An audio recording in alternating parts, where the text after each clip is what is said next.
What's up, my lambs? Welcome back to Humpday Horror, the series where I play horror games for Wednesdays, and it's Chapter 5 of Scarlet Hollow today.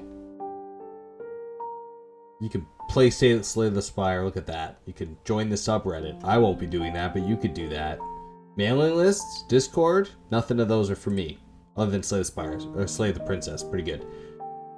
I don't need to recap I can recap it for you. I know what happened last episode. What happened last episode is that we didn't have access to our peanuts anymore, so we couldn't offer it to people, so Stella ran away. We looked for Stella for half the episodes, but we ended up in the basement of an artist's room, and he went a little crazy, so our cousin came, blew him up, we burnt him alive in front of his mom. That's what we did, and now we're back. We found Stella, she's doing great, and let's go. You wake up to the sound of bird song, and to the welcome aroma of breakfast sizzling down the hall of Stella's. Oh yeah, we hooked up with Stella. Because that was the correct option. It became a dating sim. The hall of Stella's intimately cozy cottage.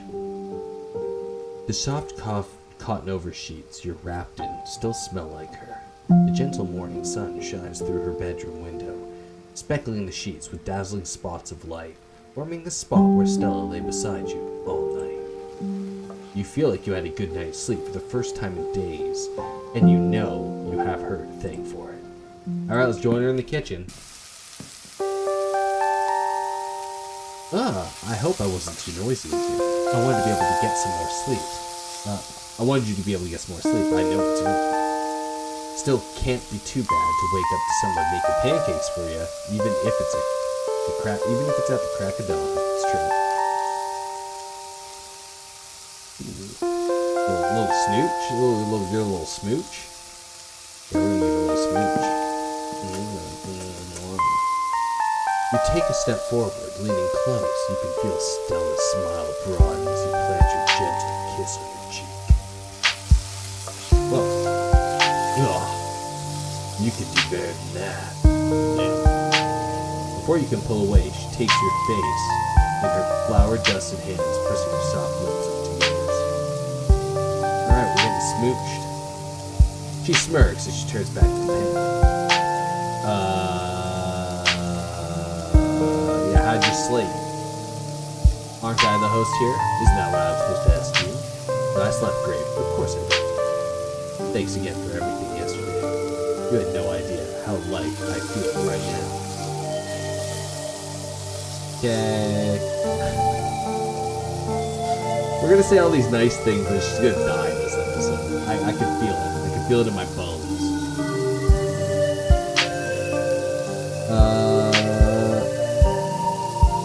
There you go. Can't believe you made pancakes. You're amazing. Breakfast is the most important meal of the day, and I wanted to make sure until we started out special. Coffee is the most important meal of the day, and if that's what your breakfast is, that's fine. You really did that for me this week. Making new foods when we start eating. And that's the last one. Let's have ourselves a breakfast feast. Alright, let's do it. Let's get a breakfast feast. We should put an egg on top for pancakes? Hell yeah. Stella motions with pancake-laden plate towards the table. We take a seat. Alright, let's take a bite. Take a multi-layered bite of Stella's pancakes. They're incredible. A perfectly crispy crust with a light fluffy interior. Still steaming from the heat of the pan, with generous pour of maple syrup adding a flavorful sweetness. The rich, buttery aftertaste lingers on your palate. A stack of these, made with love by someone who cares about you, is a perfect way to start your day. Now let's not talk about Reese. I'm not gonna ever bring up Reese, actually. Yeah. I think we should bust into the Forbidden Wing today. What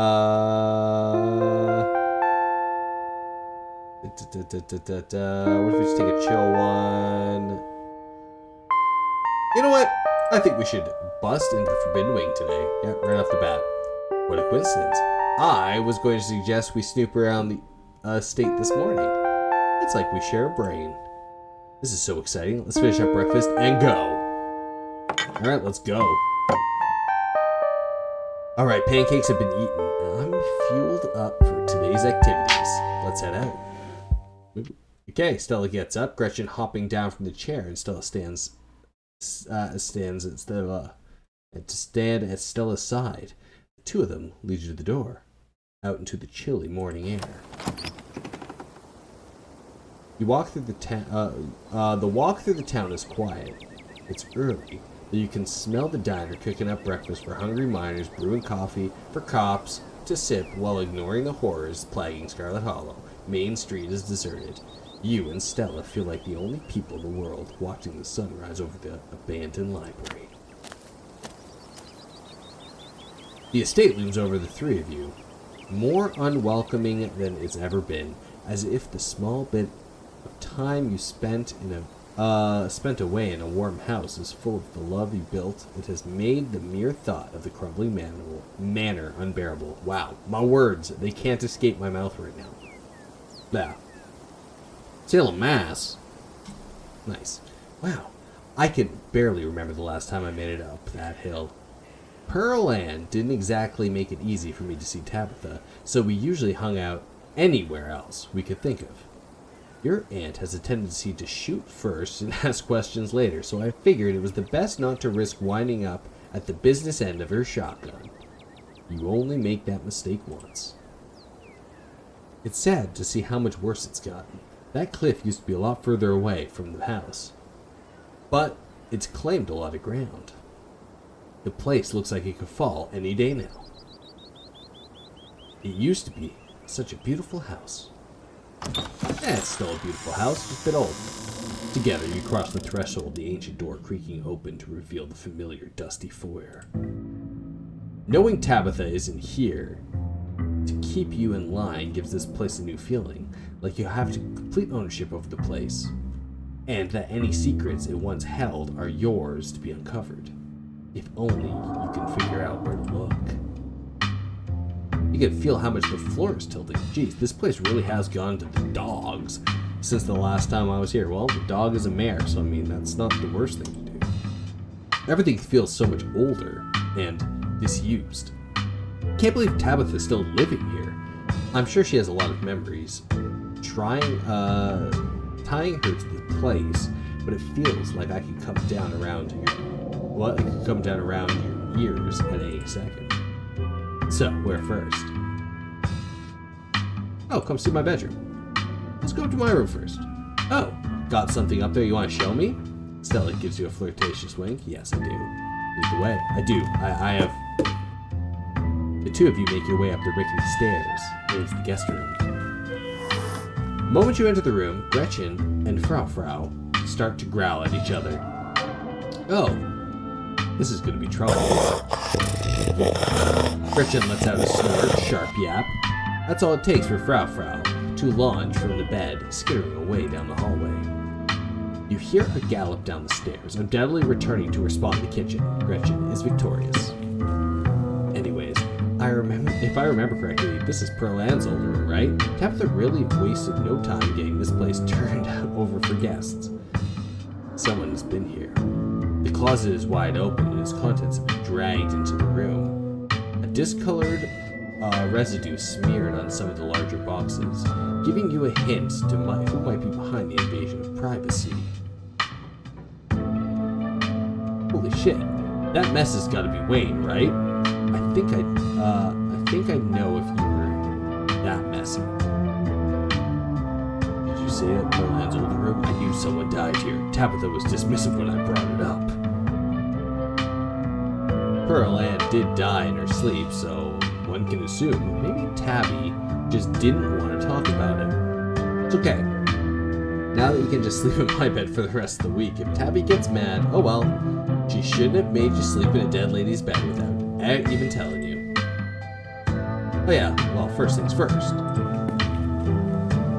You make your way to the dresser, pulling out the drawer to check on the opossum who lives there, and the larger one that joined it. But they're gone. Not even the bread remains. Just an empty drawer. Oh, are you getting changed? I could give you some privacy, or not, whichever.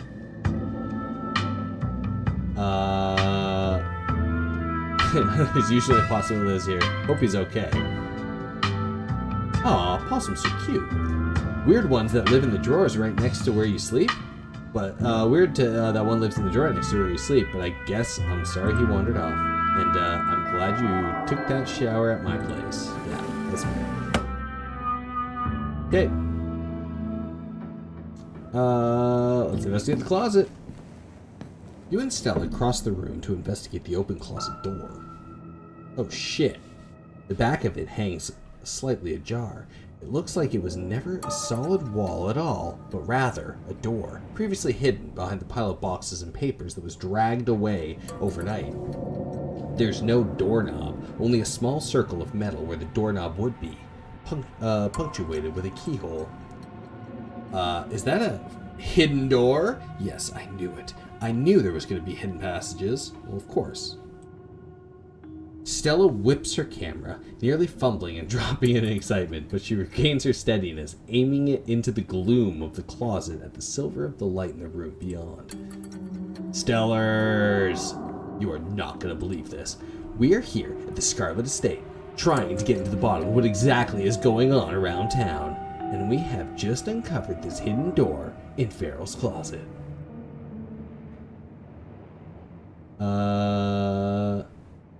Guess we're forbidden ring. You're not gonna. You're gonna be the death of me, Stella. Okay, it's too easy. I don't trust it. No, let's see what we got. I don't think. Don't you think Tabitha's gonna get mad if you're for filming in here, like legal action mad? Yeah. That's the nature of journalism. I take risks to get the information out into the world, whether that's the risk of bodily harm or legal consequences for sneaking into my friend's old house. If we don't find anything, I don't post anything. But if we do find something, and it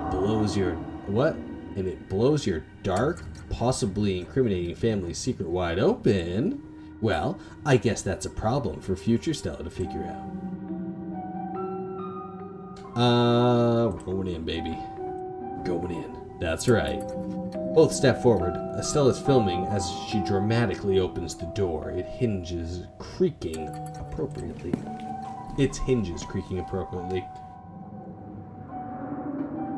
Together, you enter the forbidden wing of the Scarlet Estate. The room you find yourself in is mostly barren, with no real furniture to speak of. The wallpaper is peeling with neglect, and the floor tilts uncomfortably beneath you. Already, you can see why Tabitha would be so intent on keeping you out of these unused rooms. This doesn't feel like a place for humans anymore. Stella continues forward, excitedly, camera held up, to catch every detail. You follow her into the hallway beyond the small, forgotten room. Wow! An exclusive look at the ruins of the Scarlet Estate. Even if we don't find anything supernatural in here, this is already great stuff. Before you is a long hallway. Dust dances in the weak sunlight, beaming through the cracked glass. A tinge of mildew stings your nose, warning you away. Though there's nowhere else to run now. An ornate entryway, its door long gone, breaks the monotony of the faded wallpaper and staircase at the far end. Oh, those are fresh prints of Bel Air. She zooms in, and what you now notice is a faint trail of human footprints along a dusty floor of the hallway. Looks like our friend has been doing some exploring of his own. We'll have to be careful. I'd rather not run into him while sneaking around in here. All right, let's check out the ornate. Let's get some ornate corridor lore. You both make your way to the dark doorway in the middle of the corridor. It's a parlor. Of course, the Scarlets of old would have a dedicated space to entertain their guests. It's literally the whole house is cracked in half. That's crazy. It would feel elegant if not for the massive crack that runs the entire length of the floor. And the air here stinks of mildew, and you can see why Tabitha doesn't want you exploring these rooms. Of course, there's a large painting on the far wall of the room. From a distance, it looks like it might depict the town. Geez, it's a miracle any of this is still standing. Tabitha should really think about moving before this half of the house decides to finish falling off the cliff. As Stella excitedly films B-roll of the ruined parlor, something else catches your eye too. A bookshelf, or rather, what's left of a bookshelf, hanging by a single rusted hinge. Its sagging shelves reveal some sunless space beyond, once hidden, now exposed by the rot of this house. And it seems that Stella has spotted it too, as she turns her camera towards the dark entryway. A hidden room? Oh man, the fans are gonna love this. Alright, let's, first things first. Check out this painting. The painting highlights a number of old buildings and locals, many of which you've already visited, or locales. The town hall, the estate, the mines, the church, the clinic, still called a hospital at the time of this painting. And there's somewhere you've yet to see, the historical Callaway Tremaine homesteads. And that would be our little town. Oh, there's a plaque under it. In commemoration of the Enoch Scarlet, head of the Scarlet Hollow Landmark Revitalization Project. Let the past never be forgotten. Oof. Feels like writing something like that is just asking to wind up gathering dust in a neglected room like this. Let this be a lesson to all of my viewers looking to immortalize their life's work. So, all two of you maybe. Damn, called out. Stella called herself out, which is calling me out, which is calling everyone out. Let's get this hidden room going. Stella takes you by the hand, her firm grip lending you the sense of security even as both of you step over the wide gap in the floor. Together you duck between the shelves, stepping over the water-damaged books and into the darkness of the hidden room. Look at this shit. That was a crazy-ass room. What do we got here? We got the Confederation flag. Terrible. A bison. Sisyphus up here. That's kind of fun. A little Greek head. We got a mermaid sculpture. Some weird cryptid shit. Chaos symbol. Is that a rat with wings? Oh yeah. Alright. The space is dark. Its features barely illuminated by the faint light trickling in through the myriad of cracks and holes in the walls. The wallpaper is deep, exquisite red, adds a blood-like glow to the dimness. The walls are lined with ornate display cabinets, some empty, some still presenting their antique treasures. Nestled between the cabinets, a single tall bookshelf remains, standing, its occupants dusty, but mostly intact. But all of these are ornamental details. Your focus is drawn to an expensive-looking antique desk in the center of the room. This is a very nice-looking desk. Gretchen barks out at the rest of the room, attempting to intimidate whatever it is she smells. Shh, Gretchen. We wouldn't want anyone to find us here. Who knows? They might try and seal it back up. What? Amontillado style. I don't know what that means. Gretchen quiets down, but that doesn't stop her from thoroughly investigating the space. This is it, Stellars. The kind of find every urban explorer hopes for. A hidden room, locked away in the Scarlet Estate, full of weird artifacts and keepsakes no one was ever supposed to find. They weren't counting on a couple investigative documentarians like us to go looking.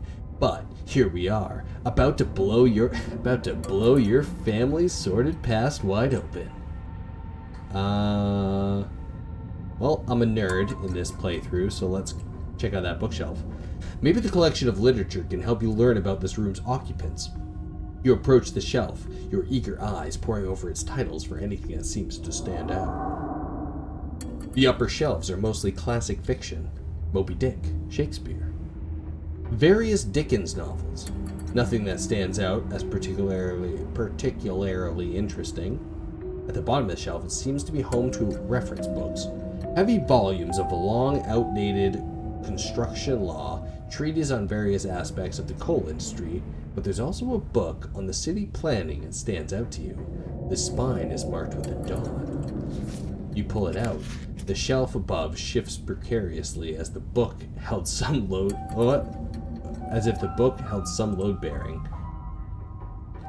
The instant you crack the spine and a slip of paper falls out, an ancient and fragile and yellowed with age. It is some kind of map.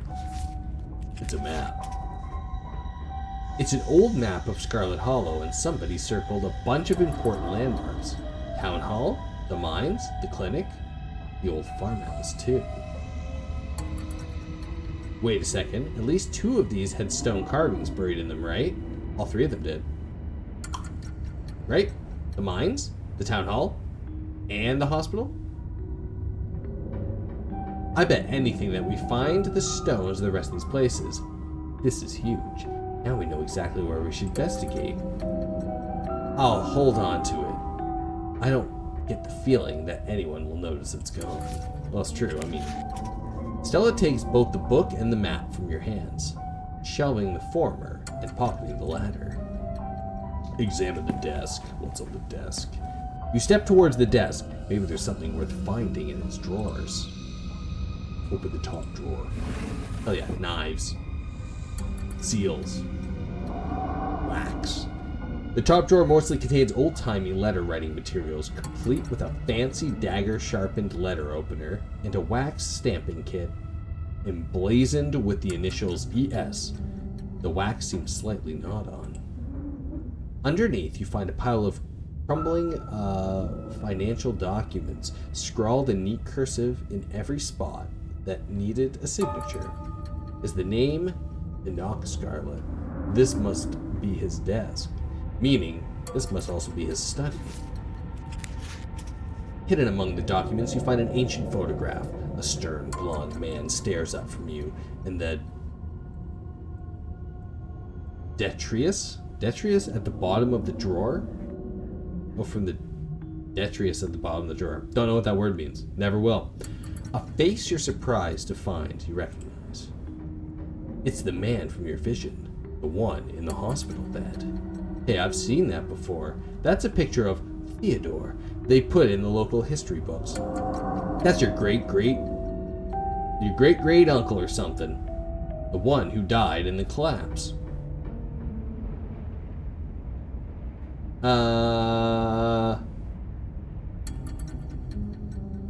Well, if we tell her about the vision, we're gonna have to tell her where we saw the vision, and then we're gonna have to tell her about the dead friends. We're just gonna keep it to ourselves. Close the drawer. You close the drawer. We're gonna open the bottom drawer. What's in the bottom drawer? The bottom drawer offers some resistance as you try and pull it out. It seems that it was locked, though the bit of metal attempting to hold it shut seems to have rusted to the point of uselessness years ago. It gives with a sharp tug. Rotting wood splinters softly somewhere within the centuries-old desk. Hey, it's our friends! You're surprised to see familiar faces staring back at you from within the nest of odd glass vials. It's the little opossum from your room. It seems they, too, found their way into the Forbidden Wing. Gretchen barks and strains to get the poor beasts, breaking the eerie silence of the Forbidden Wing with a cacophony of doggy wrath. They die. The opossums, in turn, fall over, feigning death. Geez, Gretchen, calm down. I'm not letting you go after a couple of poor little opossums. You don't even have teeth. This isn't the fight you're gonna win, it's true. The opossums are much more terrifying. Stella reaches out a foot, holding the squirming Gretchen and close to her chest, and slides the drawer shut. Opossums are safely stored away where the bloodthirsty, toothless pug can't wrap their gums around their little throats. Alright, step away from the desk. What else we got in here? Ah, we've seen enough of this shit. Let's go. Well, it's enough snooping around. I guess let's follow the footprints. Let's see where the footprints lead. You find yourself on the 3rd floor of the estate for the first time. As you take in your surroundings, Stella slowly pans the camera down the length of the hall, working to build a dread and tension for her future viewers. She clears her throat again, resuming her narration in a charmingly professional hosting voice. Clearly, Beryl and I are not the only people who have passed through the supposedly Forbidden Wing. Who knows? We might wind up running into someone else sneaking around in here. If you're watching this as found footage after the two of us went missing, now you know where to start looking for our bodies. She drops the camera after her morbid joke, her voice returning to usual, casual cadence.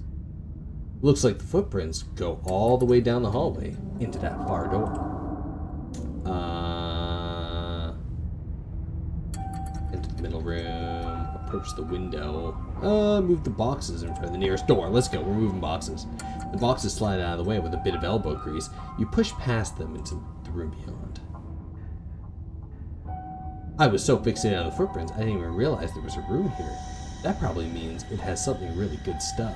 The kind of stuff that people put away hoping nobody will ever find it.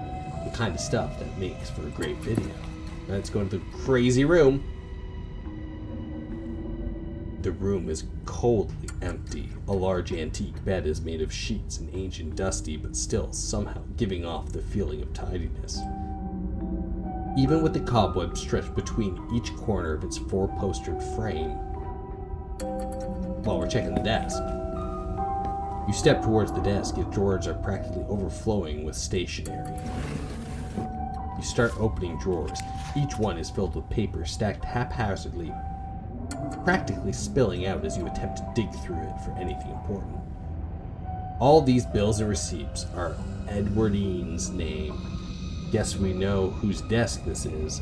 The rest of the room is so neat and tidy. It's amazing that her drawers are such a hoarder's nest of old papers. But I wouldn't be surprised if the Scarlet Ladies have always been like this, pretending they have everything together on the surface, then being a total mess on the inside. Sounds like Tabby to a T. Uh-oh, don't tell her I said that. When you reach the bottom of the drawer, you find something entirely different. Oh, birthday cards, greeting cards, letters, small wrap packages. Some opened, some sealed, some crumpled into messy balls. You open one of the cards. Both pages are taken up by a handwritten note. Abby, I hope you're doing well. Not a day goes by that I don't miss you. Hope Pearline treats you with your best Christmas yet. I'm not sure what sort of doodads you're into these days, so I sent a little something that made me think of you. I made sure they were the best shells of the bunch. Not sure how rare any of them are, but they're awful pretty, and they're still got that beach smell. And make sure you put your ear up to them too. It doesn't compare to the real thing, but it comes close enough. And in case you think that makes me a cheapskate, I made sure to send along a little cash too, so you can get yourself something a little nicer than glorified beach trash. Make sure you get FeralLam to take you to the nice toy store, because that's where I'd take you if I was there. If you get the time, I'd love to hear from you. I miss you so much, Tabby. And I'm always thinking of you. I miss you so much, Tabby, and I'm always thinking of you. You can come out and visit me anytime. I know you've always wanted to see what it's like out east. I've made sure to write my address on the back of this card in case you don't know how to get a hold of me. Been missing you, my incredible, wonderful, amazing daughter. All my love, Dad. Oh my God. Stella lowers the camera, averting its gaze from the deeply personal letter. Tabby said her dad never tried to get in touch, that he just abandoned her. You pull out another one from closer to the top of the pile. Happy birthday, Tabby. It's me again, your old dad. So, the big 2-0. I can't believe my daughter is such an adult. In my mind, you're still that bouncy little kid doing cartwheels on the front lawn, telling me what various sounds animals make like you're in the professor of animal noises. I have no idea if you read these, but I'll keep writing them, even if sometimes it feels like I'm writing them to a ghost. I mean, we haven't spoken in almost 15 years. You're a whole human being now, and I have no idea what you're like. I like to think we'd get along, though. As always, my address is on the back. I hope you decide to come visit me one of these days. I've got a guest room all set up, just in case. It's always ready for kids. For you, kid. I love you, and I always will. No matter who you turned out to be, love, Dad. There are years and years of these. Bottom of the drawer is almost entirely unopened envelopes, date from when Tabitha would have just been a kid. All from him. Kind of looks like Edwardine and FeralLam were keeping these from Tabitha on purpose for practically her entire life. I don't even know if we should tell her. I mean, there could have been a good reason, right? Like, maybe he was awful and telling her would just be painful to dredge up bad memories, but... Nah, we gotta tell her. We have to tell her. Yeah, if I were her, I would have to know. Hopefully the fact that we found this mess, she won't be too mad for snooping around back here. Stella stuffs a handful of letters into her bag. He's gonna steal letters? I love that. Aha, we have found evidence. Alright, let's search the closet. What's in the closet? Is it a doll? You make your way to the closet. It's as lifeless and tidy as the rest of the room. It seems Edwardine kept things neat and orderly. Or as neat and orderly as she could, considering the decaying state of the place.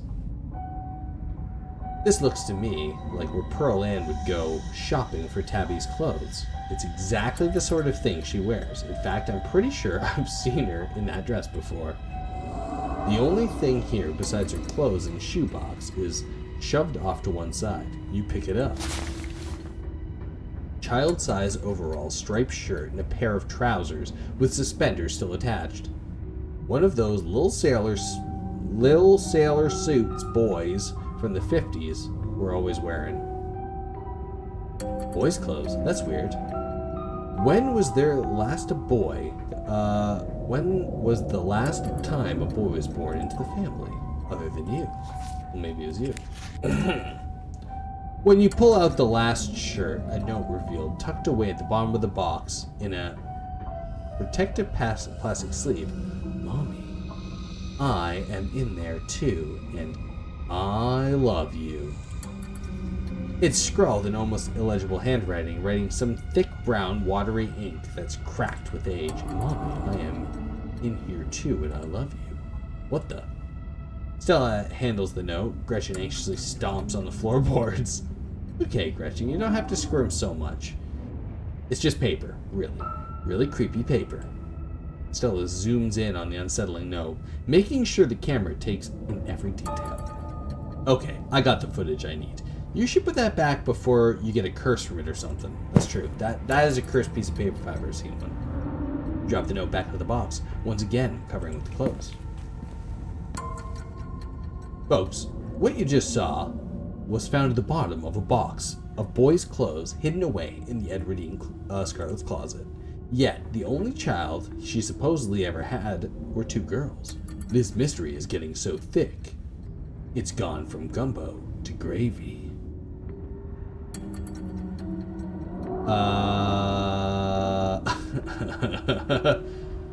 Edwardine has stillborn boy. No, we don't want that. I'm just gonna say nothing. Stella squeezes your arm. Hopefully, that note hasn't cursed us both. And if it has, well, we can add it to the pile. We can add it to the pile because with everything we've seen lately, we're probably carrying a few already. Return to the hallway. I'm done in there. Okay, we got the. Let's approach the window. Let's check out the window. You carefully approach the window at the far end of the hall. That sure is a cliff. There's nothing below the window but the tops of distant trees, the ground having crumbled away. The only thing stopping you from plummeting to your death is the straining foundation that still somehow holds this place together. At least for now. Jesus. No, I don't think it's Jesus. I think it's a crumbling house. Alright, let's enter the middle. Oh boy, we got a haunted nursery, everybody. Alright, check the bookshelves. What's on the haunted nursery? Haunted kids' books? The top shelf is occupied by antique picture books, Dick and Jane, nursery rhymes, ancient editions of Grimm's fairy tales. The lower shelves are filled with educational material, from children's encyclopedias to writing practice workbooks. From the sheer number of learning-oriented books on the shelf, you get the impression that the child who lived here were not supposed to be as interested in fun in... What? You get the impression that the children who lived here were not supposed to be as interested in fun and fiction as they were in diction and spelling. Ain't no fiction, just a bunch of diction. I gotcha. Your family may have been wealthy, but maybe not in joy. Alright, let's read a few practice books. Let's get learned. You leaf through a few of the practice books, gently turning the nearly crumbling pages. Reasons Mommy should take me to Mary Bell's to the zoo. 1. We have been very good girls, and I have not cried for a whole week. 2. Mary Bell says elephants aren't so big, and I would like to see. 3. I think it would be very fun, and Mommy would have a good time. All are signed with the carefully scrawled signature of Alexandria Scarlet. You flip through the rest of the book, your eyes unfocused as the many practice sentences and letter copying pages flash by. But something near the back of the book gives you pause. In a section that starts with the prompt, "Today Alexandria continues with, talked to the boy in the wall." The boy in the wall? Are you kidding me? People are going to think I planted this or something. This is just too creepy. This last prompt lingers with you. If all these practice books are the same, you wonder what else you'll manage to find under Today You grab the next copy, opening it, and the first practice page, Today I told the boy in the wall about my family. Oh, that's smart. Let's see if there's any more about him. Then the boy in the wall said he'd be He is happy he has a kid to talk to. I am also glad because Mary Bell is mean sometimes and tells me what to do. He's really nice, and I hope he can come out of the wall to play with us soon. No. Today, I told the boy in the wall that I am sad. He was really nice, and told me he knows how to make Mommy be nicer to me. He said Mommy tucks him in every night and reads him stories and is never mean. And that if I was in the wall, Mommy would also be nice to me. He said there can only be one kid in the wall, so he will have to switch places with me. But Mommy will be nicer to me, so that's okay. What? Yeah, what indeed? Today, I ate dinner with Mommy. She said she made me a special dish, and she sat with me the whole time, and I was a good girl and ate it all. Mommy is proud of me.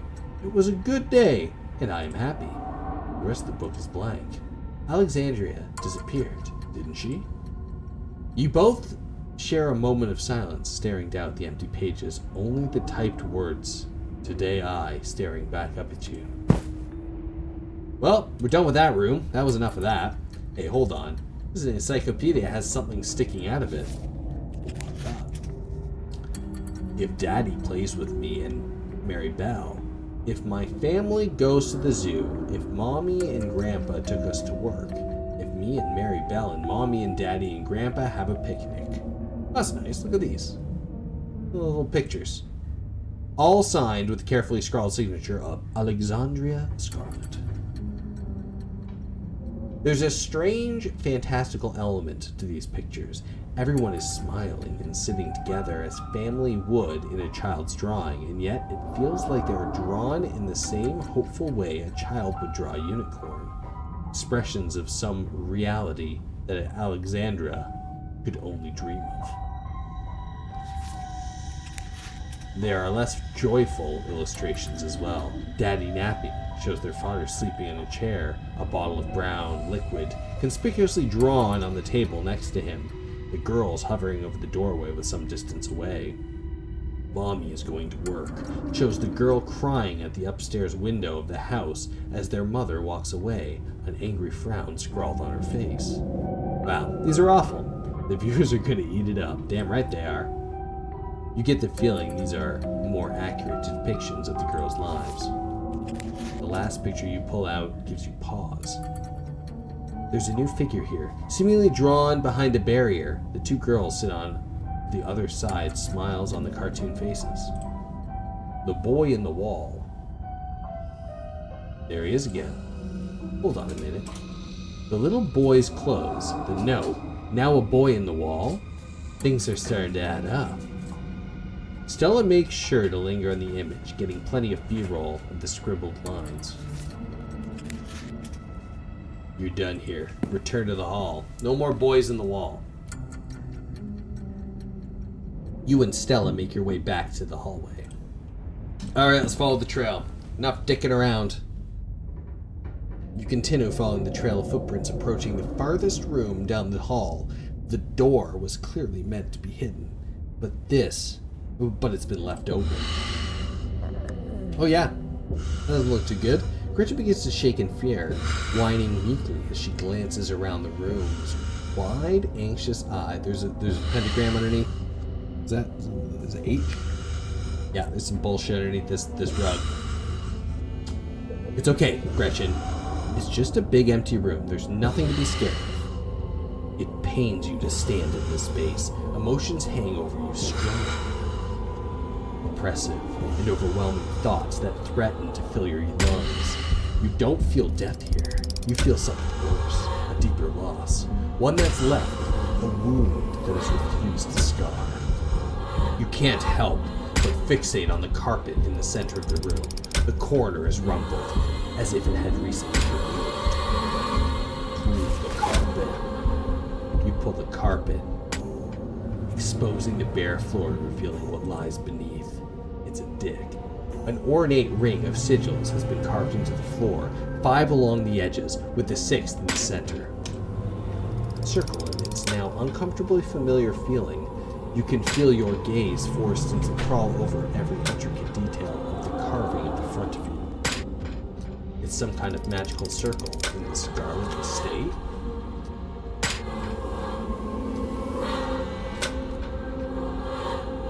Clearly, Enoch was pretty serious about the whole occult thing. This is about as occult as you can get.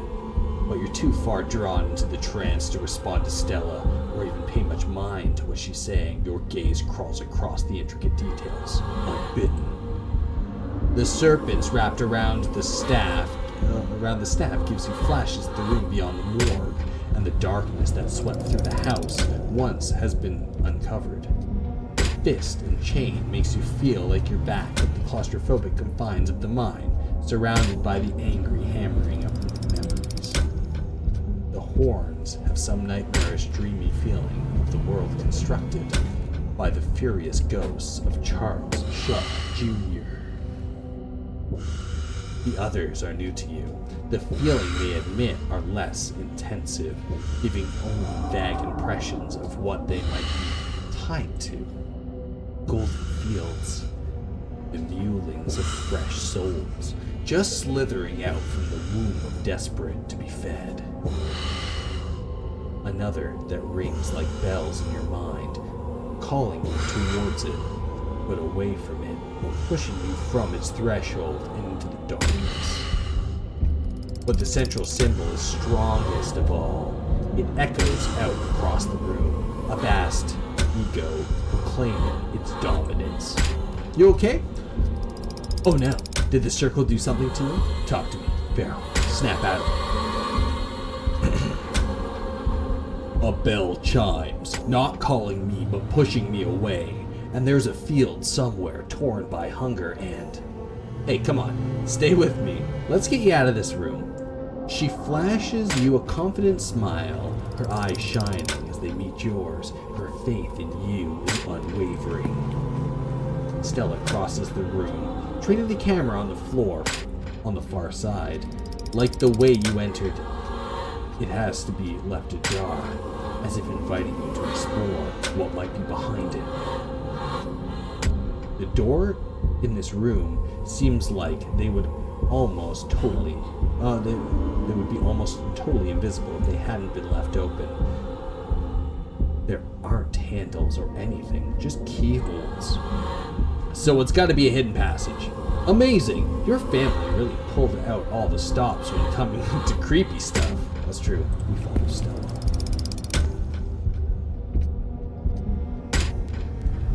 What the? That is one hell of a locked door. It's got like 30 locks on it. You exit to a short hallway. There are stairs here, leading back down to lower floors. But there is also another door. It's hanging ajar. The many locks and deadbolts along its edge glimmering in the weak morning light. The doorframe itself is gouged and splintered, evidence that some desperate creature tried to save itself from the room beyond. Time and time again. Holy shit. Gretchen, whining, reaches a fever pitch. Jeez. Okay. I get it. The scary room is too scary for a little dog like you. You don't have to go in. Just don't go running off anywhere. See how the edge of the door is all messed up? Looks to me like something didn't want to be put back in there. Before you can stop her, Stella steps into the little room, her camera drinking in every detail. Oh my god. You step forward to join her, Gresham remaining rooted on the floor outside. It's that fucking doll. This was a prison cell. Everything about this place reeks of neglected humanity. The walls are covered in scratches, illegible words mixed in with nonsense of desperate clawings. The one window set high in the far wall is fitted with thick pane of glass, as if the iron bars just beyond it wouldn't be enough to hold the imprisoned. You can't help but notice that the doll from your closet sits watching you from the bed, one eyelid drooping. It adds an extra layer of menace to the already deeply unsettling room. Property of Alexandra. Oh, she's in the wall now. Look at all these scratches in the wall. Did a person do all this? I can't imagine how much it would have hurt. It stinks too, like nothing I've smelled before. I've been in sewer drains that smell better. Tabby. What happened here, Finn? What the hell happened here? The pain radiating from these walls howl through your mind whenever lived here. Lived in constant torment. But the etchings on the walls are more than just evidence of the suffering that went on here. Whatever was trapped here in these walls was trying to send a message to you or anyone who might come across it. Your eyes are drawn to the massive, almost letters dug deep into the brick in the cell's prisons you can imagine, highlighted with whatever pigments were available. It almost looks like a word, though none of the lines meet up, causing you to constantly doubt whether they're letters at all, or just lines that fool the eye into imagining shapes that aren't there. Your stomach clenches with nausea as you run your eyes along the deep furrows of the walls. Whatever was here wanted those words to be known. So you do your best to store them away, trying to burn the image of them in your mind, carving deep into the wall, bloody against the filthy brick. Well, that doll... Hey, that doll used to be in my room. Stella walks over to the doll and examines it. Property of Alexandra. Kids always have talked about how she went missing.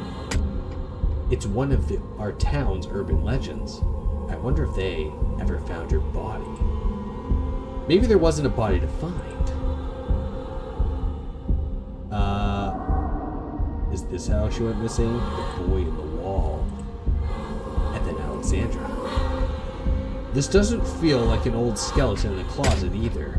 The smell is too fresh, and some of those locks on the door are modern. Stella lets the statement hang in the air. I just hope Tabitha didn't know about all this. To think it's possible that this whole time we knew each other, all those nights we stayed up late talking, she might have known this existed. No, she didn't. She wouldn't have let something like this happen.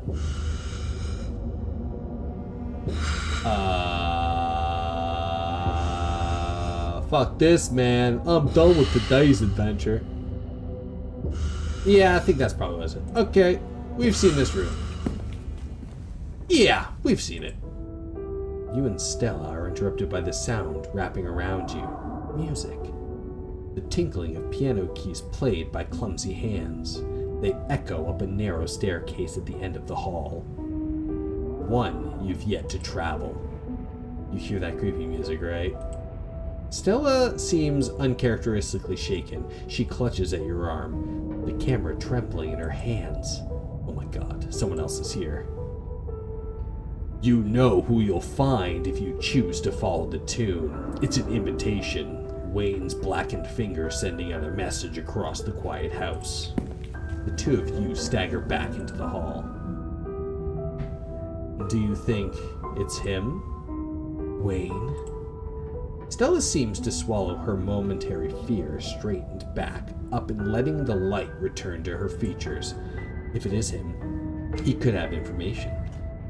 He seems like he knows a lot about what's been going on in town. And who knows, maybe he's more willing to talk now that we found all the secrets of our family has been hiding. Wayne wants to talk to me so badly he can ditch the theatrics. No, he's a little bit of a theater kid, you know? Here we go. Yeah. I'll go alone. He might be more willing to talk if it's just me. It's a good thought, but I'm gonna be close by, okay? As much as I want whatever information he has, he's a creep. And I'm ready to fight for you if it comes to that. Thanks, Stella. Thanks, Stella. She rests a sturdy palm on your shoulder, giving you a confident grin, and then you step forward, making your way down the hall towards the eerie music alone. The stairs take you into what you assume was a servant's quarters, a network of cramped passageways hidden away behind the expansive rooms in the estate without so much as a window for illumination. But you persist and descend deeper into the bowels of Scarlet Estate, the echoing piano of your only company. Soon enough, you see a light again, the sun creeping in through the edges of the nearly hidden door. You're at the end of another long corridor. Its high ceilings and tall windows are almost disorienting as you step out from the cramped, gloomy stairwell. The music echoes mournfully in the vast space, a chorus of wind adding a melancholic harmony as it whips in from the overgrown courtyard outside. You finally stop as you reach the doorway. Wayne stands from the bench. Thank you for coming alone. He makes his way down the tilted floor towards you, the sheets covering the old furniture flutter as a slight breeze sweeps through the room, carrying with the smell from the wound that is his body as he approaches step by careful step. I hope you enjoyed the sightseeing. He stops a few paces away. And I trust you understand the implications of everything you've seen.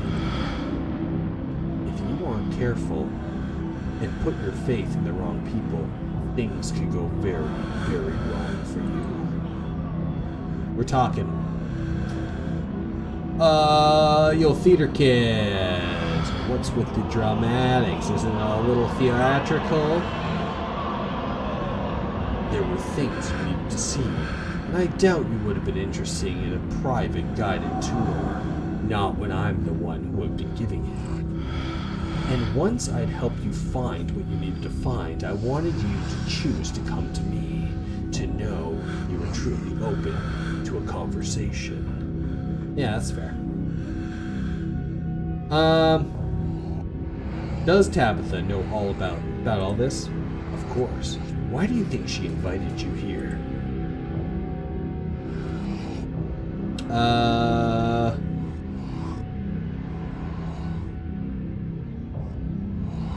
Remain silent. I've given you a glimpse into one of your possible futures. Whether you choose to believe me or not, it's up to you. But I urge you to consider believing what your eyes should have shown you. Your freedom is on the line.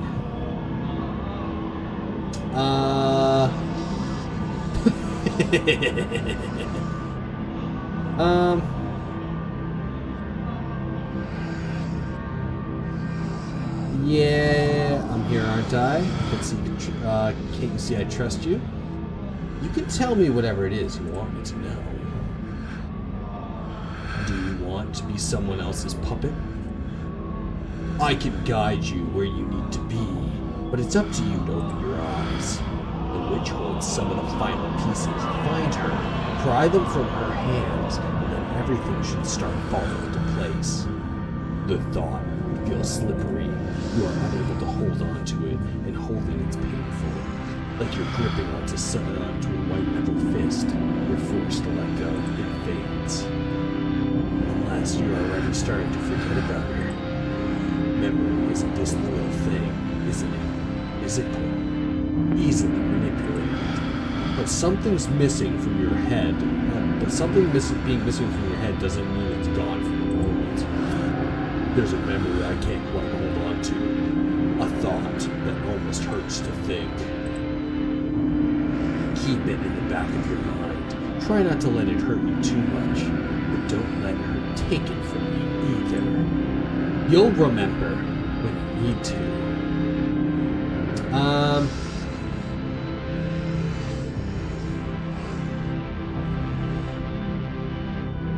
Yeah.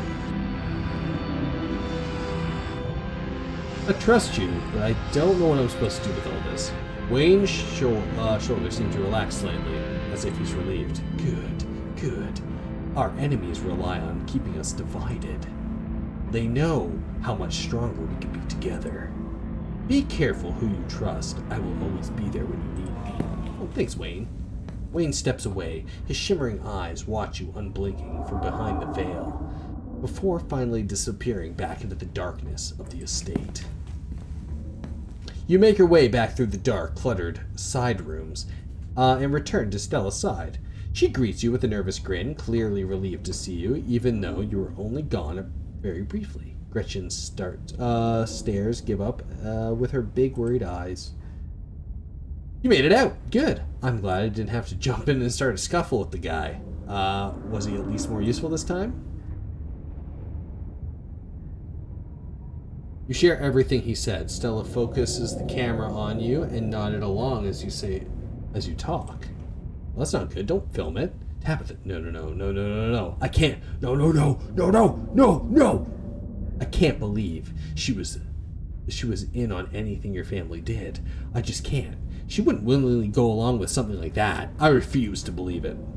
He clearly has ulterior motives, right? He's totally trying to turn you guys against each other, right? Let's just get out of here, yeah? Like now. All right, peace. She takes your hand and grips strong, if trembling, and gives you what you feel like is a poor attempt at a confident grin. Together, you make your way out of the forbidden wing, practically running until your feet hit solid ground and skin is embraced by the crisp autumn sun. Jesus. The warmth you and Stella shared last night seemed to fall apart in the fresh air. Shaken by the unearthed secrets of your family's past, the tense silence holds between the two of you as your mind does its best to grapple with what you found. The cell, the doll, Wayne's insinuation that Tabitha has known about all of this, and even more, that she has partaken willingly in your family's crimes. Not only that, but she has designs for you. Is it true? Your eyes dart back to Stella, her gaze fixed on some non-existent point far off in the distance, and you can only try to imagine what she might be thinking. Maybe she feels you're connected to in some impossible way that you've discovered, like you carry whatever went on with blood in Tabitha, who lived under the same roof, that cell, entire life. This silence feels like a terrible thing, and like detritus clogging the air, suffocating the fragile growth of barely formed relationship. There's a feeling that the longer you wait, to say something, anything, the more tentative relationship will unravel second by second. So say something, say anything, just break the awful silence already.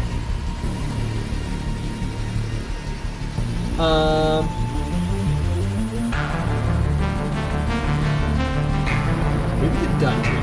There's a sex thing. Yeah, that's a lot.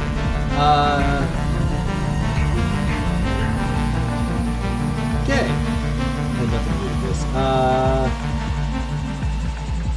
You mad at me? Do you think Tabitha knows? Do you think Tabitha's gonna lock me up in there? Do you think we can trust Wayne? I don't know. Do you think we can trust Wayne? No. I'm not about to take that creep at his word. You've forgotten that he's been stalking you. And Tabby's not the kind of person who locks someone up the way that sword dungeon. I know it. She's not the sort of person who can keep something like that hidden from you. We don't know everything there is to know about the family and what my family has done. We shouldn't go to Tabitha until we've followed everyone's end.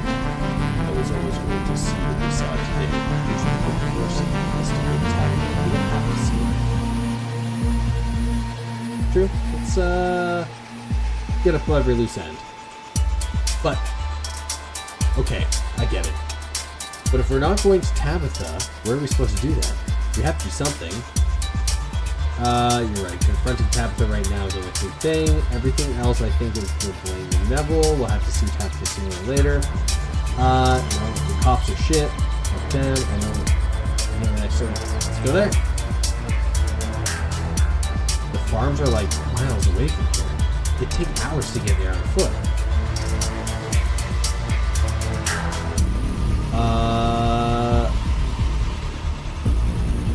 Isn't there a girl with braids in some sort of car? Why is this so hard? So it takes hours, we got all day, can't think of anything else we're doing.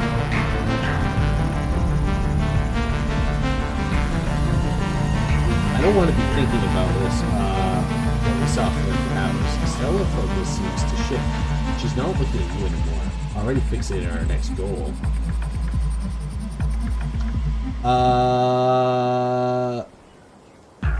What if we pretend nothing happened? What if we just left town together? There must be something other than Tabitha we can go to. Yeah, Wayne said we should find the witch. I don't know what you see in that creek. I don't even know who this witch would be. It's not like he said to start looking for her, right? Stella has a point. You have no idea where you're finding the witch, or for that matter, who she, like Stella, will assume this witch is and she could possibly be. Think harder. There's a blurred place that comes to your mind when you think about the witch. Less of a place, more of a location, but less of a location and more of an idea of a location. A sort of almost location where you feel like you know there is meant to be, but there you couldn't for life describe it, but what you could follow important feeling. Walk alongside that strange feeling. I can't explain if there's a feeling like I know where to go. Trace the fraying threads of the memory forgotten. I can't explain it, but there's a feeling like I know where to go. Okay. Let's go. You take Stella by the hand and rush down the road. Retching clutched tightly in her chest. You follow that blurry feeling, your attention drawn to the tunnel-like focus to the rhythmic falling of your feet. You're surrounded distant and unreadable, save by the warmth of Stella's hand gripped tightly in your own. You lose a sense of time as you go. But then the footfall stops, and you find yourself on Scarlet Hollow's main street in front of an old bricked-up building that you don't recall you've ever seen before. But this is it. You know it is. Oh, this is what you were looking for? I don't know. It doesn't look like there's anyone here. Those bricks are pretty sturdy. It wouldn't be easy getting in. Look, I don't know where you thought you were going to find is clearly not here. We're out of options. Let's just go to Tabby. It's not going to end the world. Promise, okay? Hey! Miles emerges from around the corner. The sight of him is at once familiar and unfamiliar. You know him. you've seen him around the town at least once, but the rest is hard for you to remember, blurry. Maybe you don't know him that well, after all. Oh, hi, Miles. What are you doing here? Just looking for Sybil. What are you doing here? Aren't you supposed to be chasing the Loch Ness Monster? Feral wanted us to find a witch. For whatever reason, that witch was supposed to be around here on Main Street in broad daylight. That probably sounds a lot like we might have been looking for the Loch Ness Monster, doesn't it? Look, don't worry about it. We'll get out of your hair. No, witches are real. Feral, you know it. That's why you came down here, right? You know there's something wrong. I think I did something bad.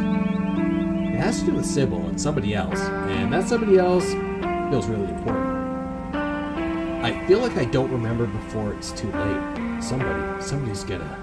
Never mind, this was stupid. I just sound crazy. Not crazy, but you and Feral are starting to scare me. Can somebody tell me what's going on? It doesn't sound crazy, though. You feel an odd sensation as he's talking, a creeping recognition. You can't seem to hold it. A slippery thought that refuses to be fully recognized. You're not crazy. There's something wrong. It has to do with your family. But you draw a blank on just who Miles' family is supposed to be. Feral, Miles' dad is... I knew it. I knew something was wrong. I don't know what it is. Nothing happened. I woke up and everything was normal. I had cereal, and then Sybil said she was going somewhere with somebody. No, wait. The person was there, too. I talked to them, and then they left. And I went out to the street because the office is closed for renovations, so I had to wait outside until it was done. Feels like he's recounting a dream, the memory slipping through his fingers as the words leave his lips, leaving only emotion. This is how I feel when Dad died, but nobody's dead. Please, make it stop.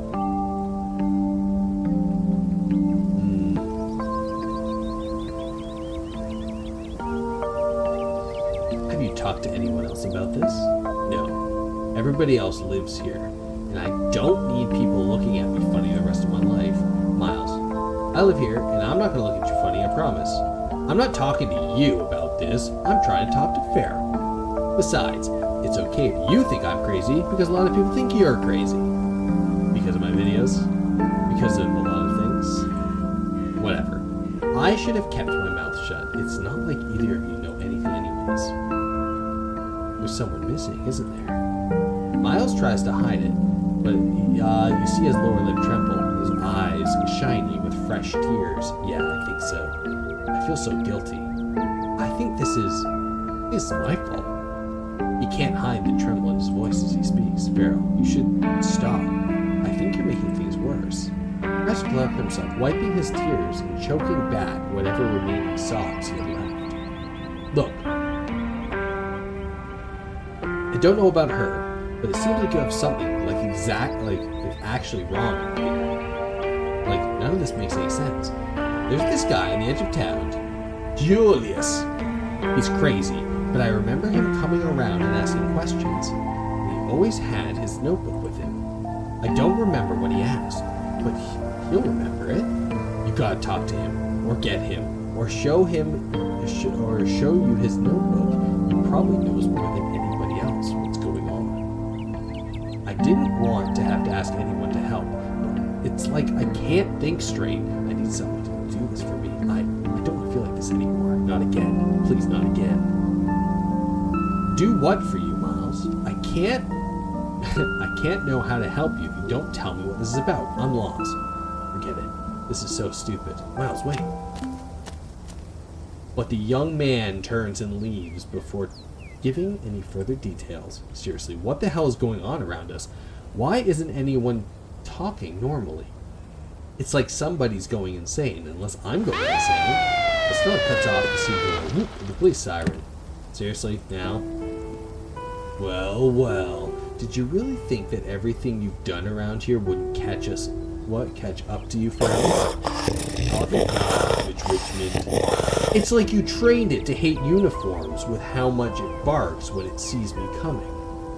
You should muzzle that thing if it's gonna keep acting like this, though I'm not exactly sure if a muzzle works on something that's got none to speak of. It's got none to speak of. Maybe she's nicer to you if you didn't bully her, officer. Now, what's going on? Is there a problem? Where can we go? There is a problem. Is there a problem? She asked. It's Richmond. A man died on Monday. You don't have to keep covering for the city slicker. I just wish we'd been able to take you in after that mine collapse. I can't help but think what we could have prevented if this was just acted in her instinct sooner. Plus, you've been acting weird all week, and these odd behaviors just so happen to coincide with things getting strange around town. Call it a hunch. Is that enough reason for you? I don't care who you're related to. Justice will be served, and I will be getting to the bottom of things. Okay. Oh, I got getting a text message. Who is texting my message? Uh-oh.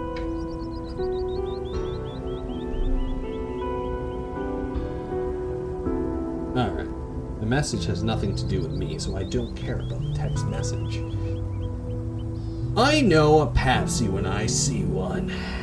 The type of trouble this hooligan has brought into our peaceful little town is well beyond that what you're capable of.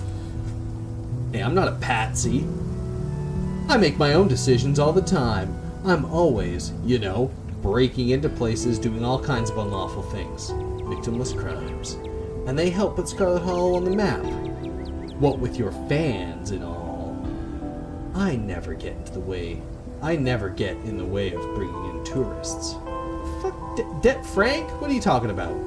But I hate to see an innocent girl get corrupted by outside influence from unlawful hellholes like... Oh, that's like Lamb. That's true. I forgot that's why I named my hometown. I just hope I'm not already too late to save you from falling into a life of crime. Yeah, it's not fair. Feral isn't. No, you're right. Thank you for saving me from a life of drugs and murder. Don't mention it, ma'am. I'm just doing my job. Feral, just sit tight. I'm gonna get help, okay?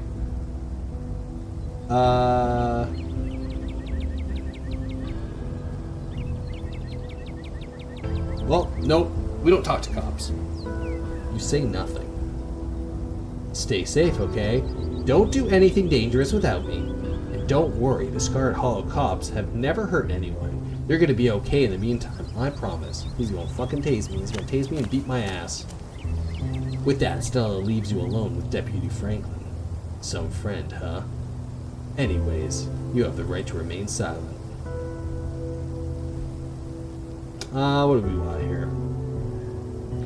She's not my friend, she's my girlfriend, man. We don't talk to cops. That's exactly right, son. Anything you say can and will be used against a court of law.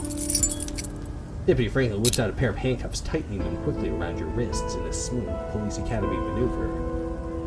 You have the right to talk to a lawyer for advice before we ask you any questions. You have the right to have a lawyer with you during the questioning. If you cannot afford a lawyer, one will be appointed for you and before any questioning if you wish. Alright. He escorts you towards his cop car, opening the back door and continues reciting your Miranda rights. You decide to answer questions now without a lawyer present.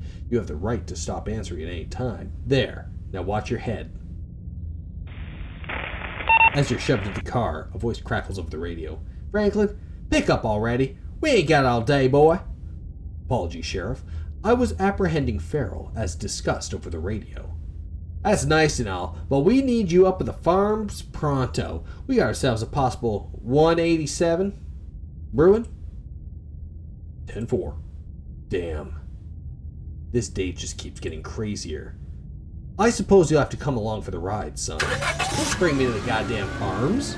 Deputy Franklin wastes no time turning on the sirens, blasting down the road towards whatever emergency is underway with you in tow. This is possibly one of the few times you had ever been able to do this, and despite his sunglasses and stiff demeanor, there is definitely an excitement in the way he cruises around the treacherous mountain turns.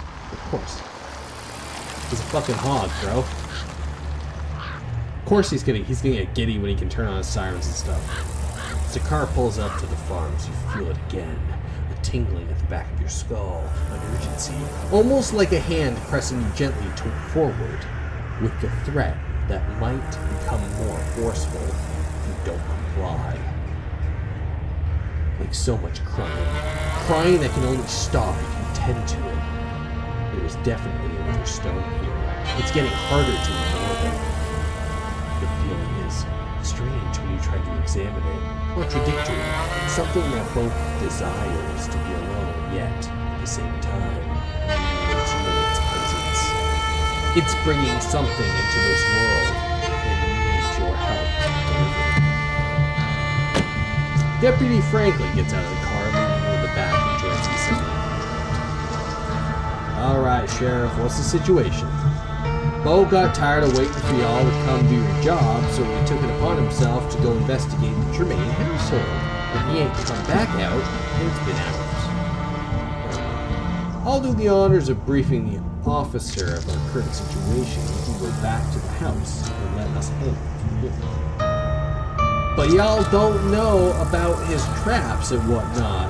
Duke was always saying not to go in there on account for the Tremaine insanity. It's alright, ma'am. We're police. Facing dangerous situations is our job. Clearly, the woman, who you take to be Bo's mom, reluctantly returns to the porch of her house, watching the other building intently as the officers talk among themselves. Among us. Frankly, you're with me. We're heading to get a handle on the situation. Derrickson, you listen in from the squad car. Hopefully we can settle this without you with your backup. But your backup if things go south, alright? Yes, sir. Think there's any hope for the hostage? Been awful quiet. You ask me, I don't suspect there'd be a hostage. Not anymore. But more likely be giving the doc a call once it's all settled. With the tip of his hat, Hugsby signals to Franklin, and the two of them make their way up the hill towards the old farmhouse. Hey there, Farrell. Sorry you had to come along for the ride. We'll have you back in the station soon enough. Sounds like this won't take long to settle. In the meantime, I'll keep you company. The thing calling out to you is starting to lose its patience. You need to find a way out of here before it gets angry. You guys arrested me? Let's see.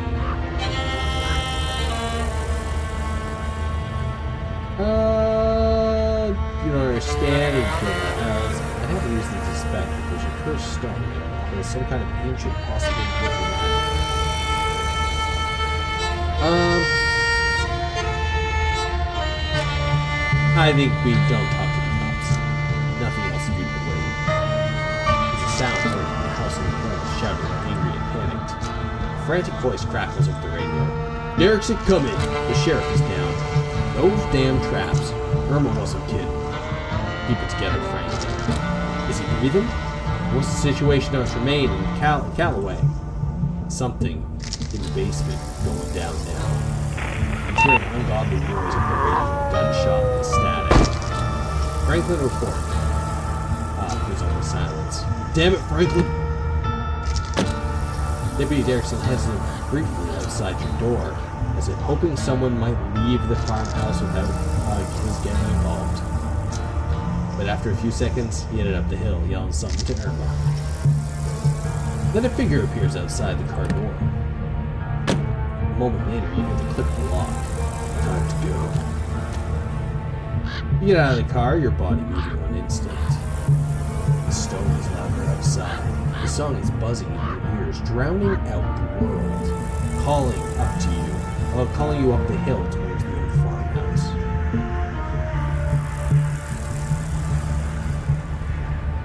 Alright. You remain silent. Gawk at Wayne in silence. The buzzing is making words difficult. You can almost feel it. I really would have preferred if you could do all this together. But the witch started it early. I should have known she would. The handcuffs fall away from your wrists. You weren't paying attention to what he did to make it happen, because it doesn't matter. You have somewhere to be. But she is at her most vulnerable now, and she won't be expecting you. So go on. I'll be watching. Nothing bad is going to happen. Alright. Thanks, bro. He gives you a hard shove forward, and he's gone. And you're interrupted by another car over the scene. Irma, Feral, I got paged by the sheriff. What the hell's going on here? Where the hell are all the cops? The talking is just noise. Their words don't matter. There's a humming in their head, almost like a voice, and you can barely make it out. But you know it will be clearer the closer you get to the stone. Let's get stones! You start wandering up to the farmhouse at the top of the hill. Oh, come on. Where do you think you're going? But you continue forward. You barely even notice your hand slipping out the door. And now you're inside. Sheriff Hugsby is in the middle of the room, an axe hashed to some strange mechanism on the ceiling embedded in his face, holding his corpse in an imitation of life. Jesus. No, I think it's the sheriff. Careful, Joan.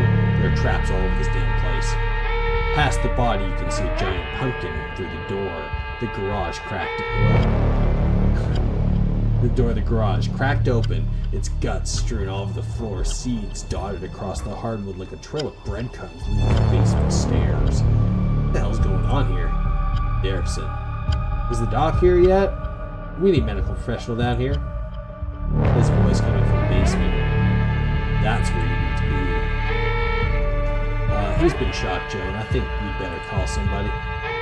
The doctor's here. Ulysses. You should let her come down. You really don't want the officer to die down here, do you? I'm not the one blocking the stairs. I'm not the one you gotta convince. It won't be blocked for you. The stone wants you here. Everybody shut up. Avery, that's your name, right? Get pressure on the wound. Yes, ma'am. Get away from him, kid. But the doctor, I don't care. Let him bleed. You're only making problems for yourself, Tremaine. Dr. Kelly quickly pulls out her phone. Damn it, there's no signal here. I gotta step outside. You keep holding that wound, and no one else has better die while I'm gone. Doctor pulls out the door, but a weave of fibrous tendrils holds it shut. It would seem the same forces that let all of you in the refuse, It would seem that the same forces that let all of you in refuse to let you leave. Are we stuck here? What the hell is this supposed to do now? Where are we going to do? Basement. You're vaguely aware that the Deputy Derrickson is trying to stop you, but he's too nervous to take a step. You reach the basement door and start to claw at the weird, fleshy vines blocking your way. They're strong. But they relent under your touch, welcome you down below. Who the hell? Oh. So you tried to undermine me, witch. I should have known you'd try to find a way around the rules. You've trapped the town. This isn't what any of us wanted. You should nullify the deal before it gets any worse. It's just unhappy. I didn't think something like this would be so opinionated. But I have a plan to placate it. If it wants less broken body, I can have one. Then we'll see if it still feels cheated enough to hold a grudge. It's not too late, Enoch. You can let Eddie have the baby. Your family can go back to normal, happy and unburdened. I'll clean everything up.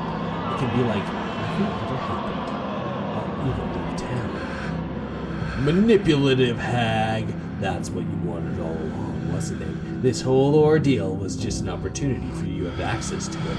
Well, I know better than to hand an ounce of power over to you, Verna. Our partnership has come to an end, which I will be continuing on with my business, and you should be grateful that I let you continue on with yours. One of these days, Enoch, Someone will be strong enough to do what needs doing. I can wait. I can wait a long, long time. Hey! You're not dead, are you? I have to find the witch. Find the witch. The witch? Sybil?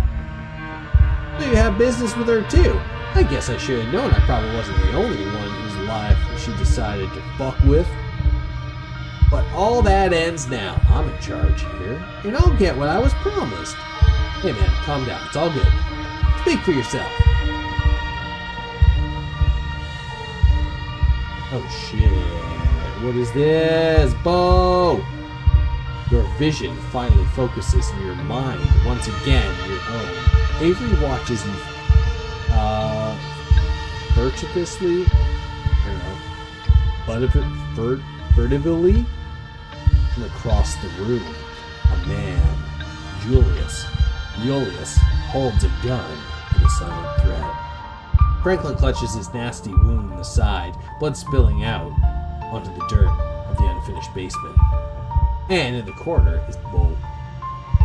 Something is attached to him, the source of that awful noise. It stutters with a pained inhalation. Bo is still breathing, but he doesn't look well.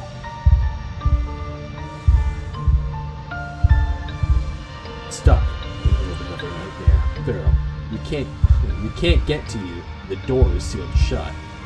Even as she yells through her voice faint, barely audible, thickening roots and vines block your escape. Let's bring Feral up to speed, Julius. He looks a little shell-shocked. We're gonna save here. And, pause the video. Alright, we're back. I just had lunch. It was delicious. Let's bring Feral back up to speed. Julius. He looks a little shell-shocked. Where do I fucking begin? Alright. So, the witch. I caught her doing some shit she should have been doing, and she offered me a deal if I kept it to myself. Always wanted to raise a boy of my own. Never saw fit to give me a chance. She gave me the means to right that injustice. Only, it obviously didn't go quite the way it was supposed to. Calloway's interfered, just like always. Made it so I had to hatch him early. Earlier than he was ready. He came out hungry, too hungry for me to handle. He kept trying to get at me, so I had to hole him up down here. Been stuck since fucking Wednesday night. Damn roots won't let me leave. They've clogged up the drain, so I haven't been able to call the witch and to get her to make things right. But I'm a man of preparedness. Figured I could wait it out until a Bo here decided to trespass. Guess he lost a tussle with my boy, and the two of them wound up down here with me. And then that about sums it up. I guess the end of it's only fair. A son for a son. And birth ain't ever pretty, is it?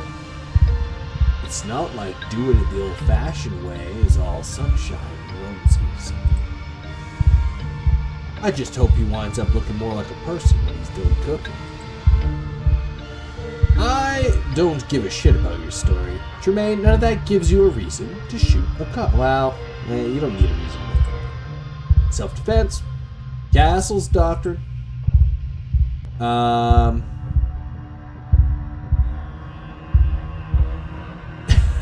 Why should I care about what happens here? I've just been dropped into the middle of the situation without context.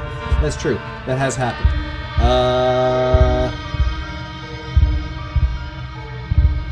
Yeah, you're the person from the diner. Yeah, none of this really does have anything to do with me.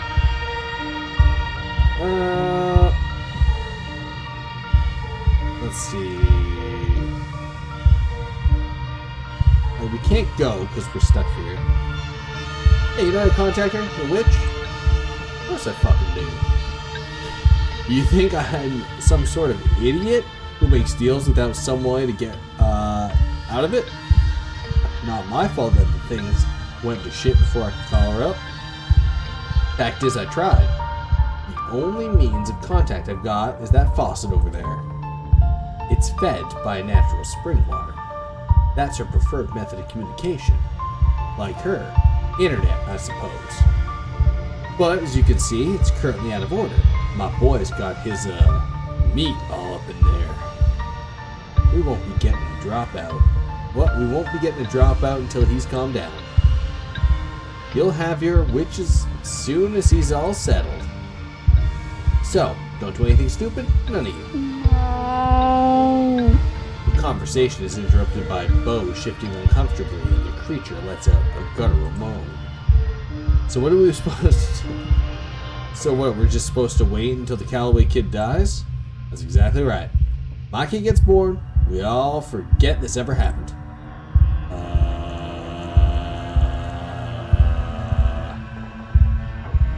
Mo and the baby.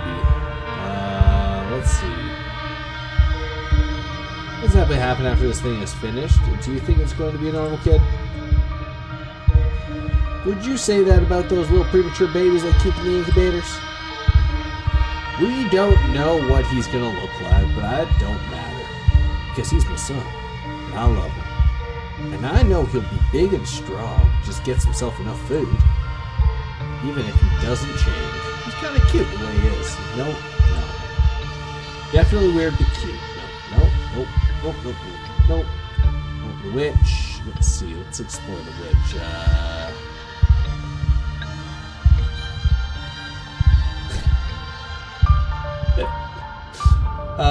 Miles said you had a notebook. You asked him a lot of questions. He sent you help fix something. Yeah, there we go. Miles said you had a notebook and that you asked him a lot of questions. He sent you to help fixing something that's wrong with the world. I don't go around showing my notebook to just anybody. For all I know, she sent you up here to test whether I'd be able to keep my mouth shut or not. But that's some extremely vague shit anyways. What am I supposed to do with that? I don't know what's wrong with the world. I've been stuck in my basement for the past 2 days. What the hell do I know about what's going on out there? Can't even get in contact with the old crone because the tap's all clogged. Not that I didn't fucking try. If it's Miles, did something happen to Sybil? He would ask for her help if he was okay. What? He would ask for her help if he was okay. Maybe she's in trouble. As if the hag would ever get in any trouble. She didn't need to get into it. Not that you'd be able to understand that. Not with all the tea that pours down your throat and the throats of the damn everybody in town. She's just got about everyone convinced that she's God's gift to the holler.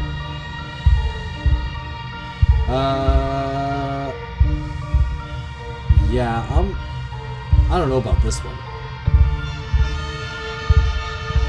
We're just gonna wait. Alright. If there's anything for any of us, he said wait. We're just gonna wait until something happens. He rests against the wall, watching as the thing slowly solidifies. It breathes more confident as Bo goes home. I can't let this happen. He attempts to lean forward, reaching for the bloody hand for his gun. But he winches, his hand pausing, then falling back to his side.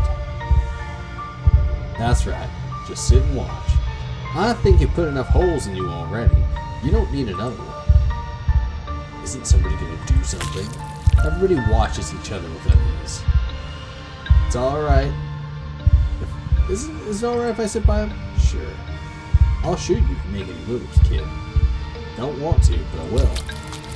Avery shifts, sending closer to Bo.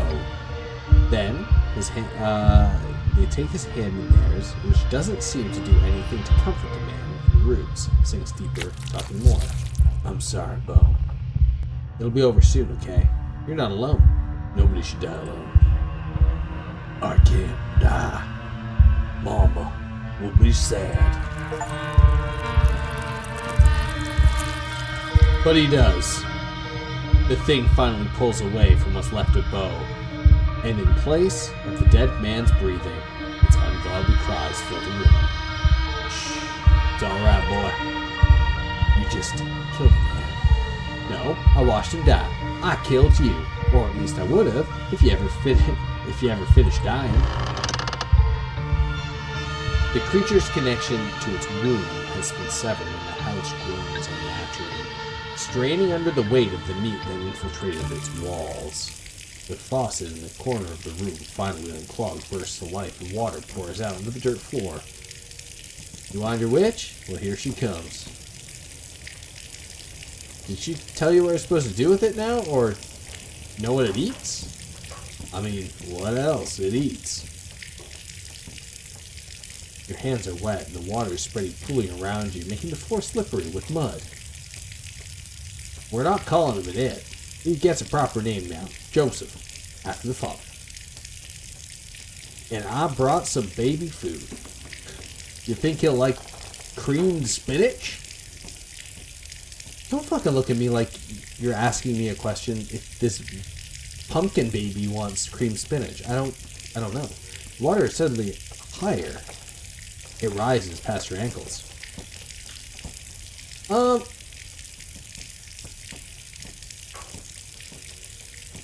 Just cry quiet in the corner. Let the water take you. You guys see the water? It's up to your chest now. There's no denying it. What are you talking about? There's no water. Oh, shit. But there is. You just can't see it. Because his words are swallowed by the flood.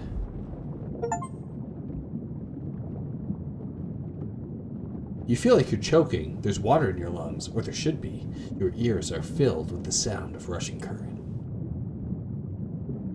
It's cold and dark, and there are people screaming somewhere.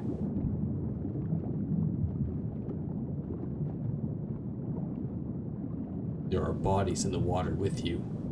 They are all dead. 1,000 corpses, 1,000 homes, all torn to pieces. The flood recedes. It hasn't happened yet.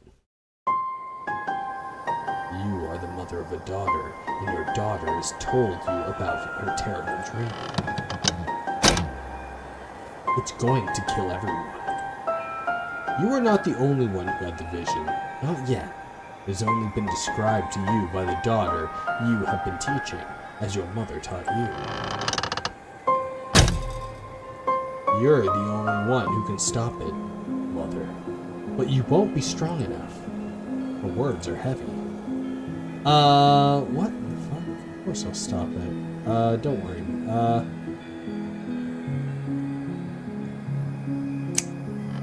How can you be sure it's only a dream? It's not a dream. You know I've seen things before, and they're always true. Take my power, mother. I'll give it willingly. It's the only path that leads to anything but death. They would live, but you will die. Forget this. I'll take care of things like I always do. They would live, but you will die. You die. Alright.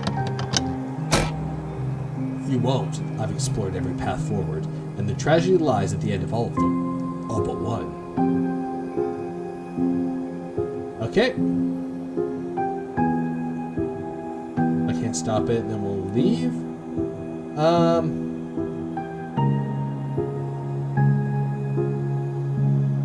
Yeah, there you go.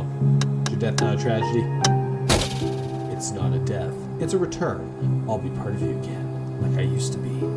There's no tragedy in that. But 1,000 die? I have no idea what's happening right now. But 1,000 die. Alright, let's do it. You accept your daughter's decision. She's not the child she once was, and there is a confidence in her that you have no choice but to respect. You take her back, her power becomes yours. The flood does not come. The village is saved, and no one ever knows the sacrifice that was made for their lives. No one but you. Years have passed. You outlived everyone you used to know. You move on, and new people start new life. You have another daughter. This time the vision is yours. The piece of your first daughter that lives in you shows what is coming. Rotted bodies in the streets, the smell of sickness in the wind, church bells ringing for an endless parade of funerals. An entire city whose gates will never open. Everyone inside the walls falling into the curse of plague. You are among the numbers. You are among their number. Your body no longer strong enough to heal even itself. You are not enough to stop it. Not as you are. There is another path, a narrow thread. If you were stronger, you could tug at it and unravel the tapestry of the future. Mother, what's wrong? Your daughter will never be as strong as you, not after what you had to do, but she carries in her some strength enough. Take your daughter back? Explain it. You tell her when it's coming. You explain what she has to give up. Well, both of you have to give up. You love your daughter, after all. You'll miss her, as you missed your first daughter. She is angry. Even when you try to explain what she'll be a part of, that she won't die, she cries and cries, and she tries to run away from you. The fate is attempting to cut this, its loose thread. Say rest on this decision. Well, let's do it. Do not let your daughter run from you.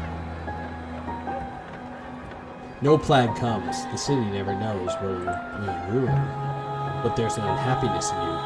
She didn't understand. And what you took of her is angry, confused, restless. You will have to carry that with you. Okay, it's part of our burden. Nice.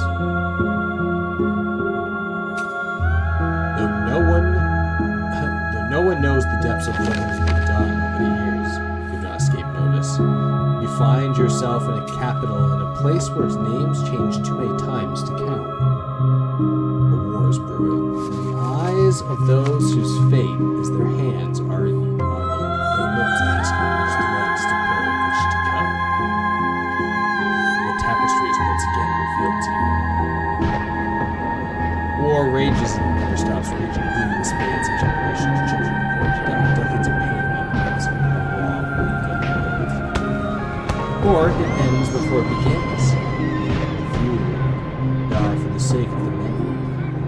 You can guide a powerful hand to crush those that need crushing, if only you have more powerful one. You call your daughter to you. You raise them differently these days. The disquiet left by the reluctant daughter taught you a permanent lesson. They need not convincing anymore. They are ready to return to you whenever you need them. Well, let's stop the war then. We're going on the stop the war train. This daughter joins her sisters easily. She has been trained to do so. You are the only one who remembered her sacrifice in her name. A small rebellion is crushed before it becomes a revolution. People in power are happy. You leave. You don't want anyone to see the visions of war. You set your sights on a place where there are no kings. And yet, an ocean away, power finds you, a man with aspiration. Anyone can hold power here, you have discovered, if they're vicious enough to rule. The hunger in him, and the power in you.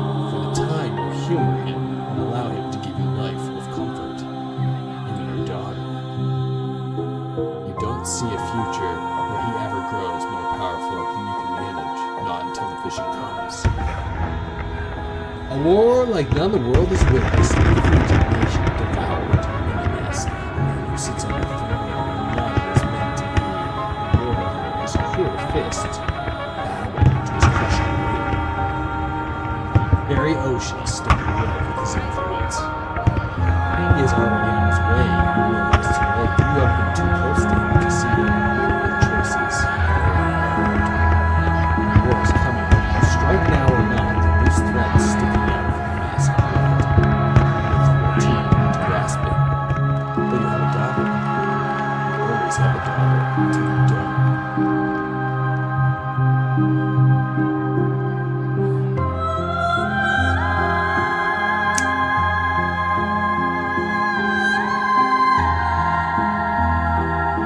joins her sisters as her destiny, and you remove him from the world. The hole where he was filled was a man whose shoes they stepped into, and none of whom can hope to command the way he would have. Where he spilled less blood, still felt like a drop. You hide yourself away from the world. You and your daughter. The vision still finds you, but here, there are small, decisions simple. The decisions simple. You make them all the same, helping where you can. A storm halted, a conflict settled. Until one day, when you are shown a dark pit. Splintered wood, debris trapping everything, sunken bodies burning as the very rock catches fire. Children screaming as their flesh bubbles, and the silence of the lungs fills with smoke. You know the choice what lies in front of you. No. You take your daughter's hand and you look her in the eyes. They're green, like yours. You don't want to do it this time. You stare over the hills together as the plumes of smoke rises in the air, but you can hear the screams from here. You assume you will die one day. But like anyone else, after all, you're long past due. Maybe you'll be lucky enough to know your granddaughter before you go. Then the man comes, and with him a vision. He's very excited. He's bringing something new. It's the blackness that doesn't belong. But that has been pressing on the edge of your world, trying to find a way in, and as it is now, hope for your life. More of the threads you followed come into focus, and for the first time, you follow beyond. Disaster after disaster, crisis after crisis, thousands of years on your place, and that you weren't here to connect now. On and on is the wonder, and you could have a hope to follow. You could just hope to turn and calculate. But there's a new thread too. If you are patient enough, if you are strong enough when the moment finally comes, if you do everything right, you can devour this thing that sits outside of the world. And it will give you so much power that you will never have to take back a daughter.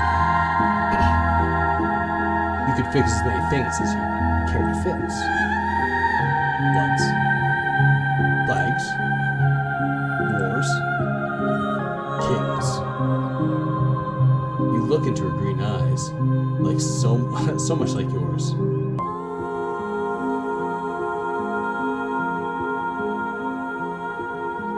Nope, we're not doing it. But you did.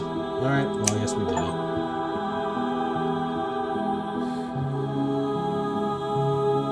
Oh, I didn't make any wrong choices. Oh, when you welcome her back, as you every daughter before her, and you help the man. He is arrogant. He cheats the thing from another world in every way he can. You waste your time. There will have to be more daughters before the day comes. Now, this will be over. But days and daughters come and go, and you are very patient. You have to be. If you're to stop the hurt that would scar the world without you, there would guide it. Okay? And now you are here, on the cusp of the end, the final daughter. Yep. Feral, what are you doing here? Are you real? No, it doesn't matter. I don't care if you're a dream or not. I've already made my decision anyways. Don't bother trying to talk me out of it.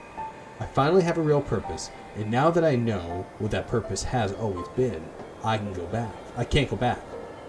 Or it'd hang over me for the rest of my stupid small life. Everyone out there forgot about you. It's like you didn't exist. It's true. That's okay. It's part of all of this. I'm surprised you were able to remember. It's kind of nice to think even one other person might remember me when I'm gone. But it's okay if you forgot too. Once it's all said and done, I don't need to be remembered. You didn't understand what was happening. Yeah, that's true.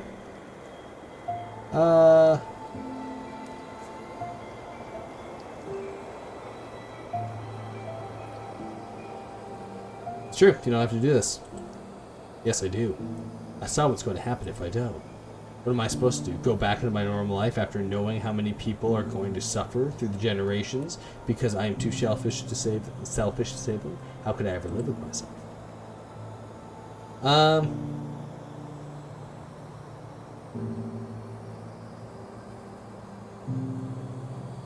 That's true, though. It comes to this. The same way any of us do, you're not solely responsible for the fate of the world. Neither is she. Yep. Well, yeah. But that doesn't mean I should only ever make choices that benefit me. Sometimes people have to make decisions that hurt them in order to, yeah, the most good? No, that's, it's nonsense, man.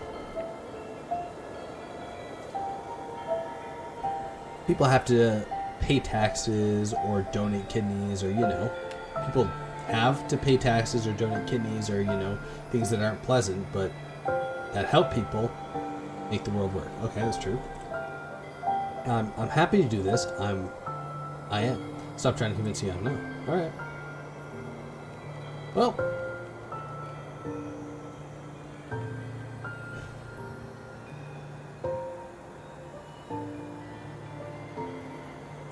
What if you have value outside of what you do for other people?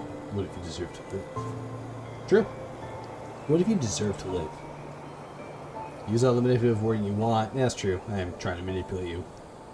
That's the only way my life will ever going to be of value. I'm a college dropout. In a dead-end town, working a dead-end job, lying to myself that I'll get out any day, yet still pretending I'm better than other people just because I still see myself as someone who got out even though I'm just as stuck as everyone else. No, I can't. Alright, well. Oh, quiet, dear. There's no need to let Feral talk you in circles. You already know the right answer, remember? I know. I don't know anymore, Feral. You have no idea what kind of danger you're putting yourself in being here. You think you're doing the right thing, but all you're doing is dooming countless lives, starting with yours. Tabitha, too. She carries a heavy burden. But she doesn't have to, not anymore. You two can finally be a family. You were always meant to be, free from the sins of generational past, if you let me do what needs doing. Nika can't save you on her own, but I can. I'm only able to tell you so much. But I tried to show you what I could. I'd hoped you would be able to trust me by now, for your sake. This is the only way your story gets a happy ending. A truth unstained by illusion. There is no witchcraft in her words, no trickery, at least none in her heart. But perhaps there remains a narrow path for you to walk.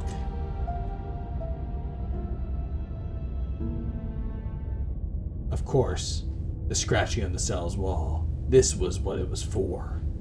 Feral, no. You don't know what you're... You don't have to know how to speak it. The thought of it brings the sound to your lips. The name forcing its way out, yearning to be free from your mind and used as a dagger. Oh!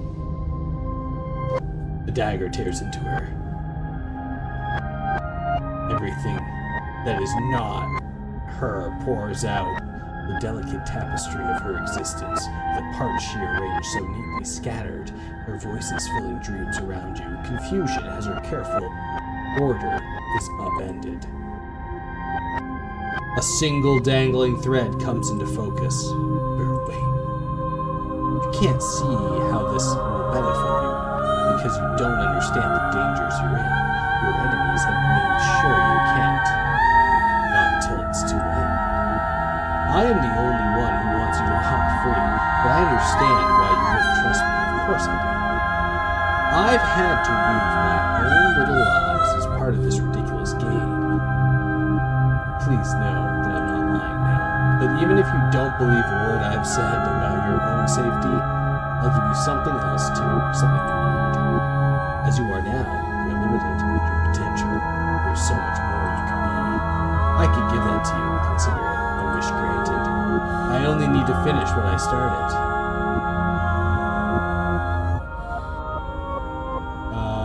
If you want me to trust you, then give me what you're promising. Show me you can. You get keen eye, you get street smart. have powerful builds. No, we don't report the threat. I don't care. You ignore her offer. You grab the thread and pull. The delicate tapestry is unwoven, and the witch's careful work torn open, if only momentarily, as her daughter's hands are finally unbound enough to grab for a moment. Their cries are sung, calling out, and they drag her down to the depths of their mask, carving her warmth, her attention, craving her warmth, her attention, her love, as it has been long since she held them. Nice. The tapestry weaves itself shut around her. The cries go quiet, sated. The witch is gone. Kanika catches her breath. In a space she once occupied by her sisters, now she stands alone. Though, she isn't really alone, not anymore, and she never will be. She wears the weave of those generations of power. Someone has to. What did you do to me?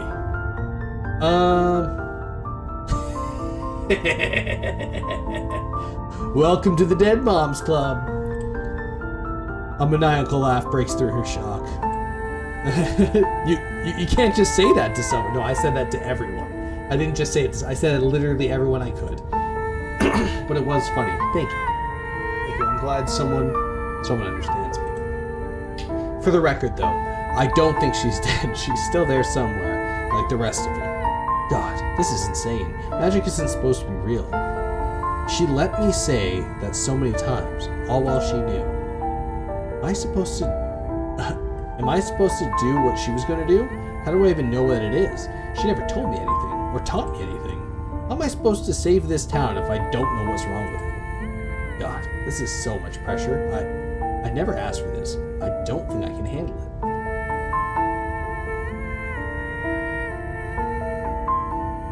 Yeah, remember it's only been like 5 days. We've been able to do stuff. Yeah, we can figure it out together. That's what we're doing all week. You know? You're right. We can figure this out. I made it all the way here, and did whatever it is you just did. It's true, I did.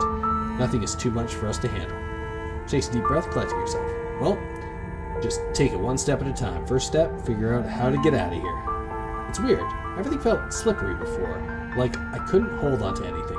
But now, it's like I can see how it all put together. Where all the seams are. So if I just... You don't see whatever she is doing. The world around you goes by. You're moving like a current. Like the current is carrying you somewhere, buoying you upwards, your body ascending rapidly until finally you surface. Are we outside? Where are we going? Hey, we got out of the water. Nice. Well, we're in trash bin. Outside it's raining. You have no idea where you are. We're in the trash bin. Take a look. Dining? Oh no. The actual finished episode. Cool. This is the end of episode 5. Only major content.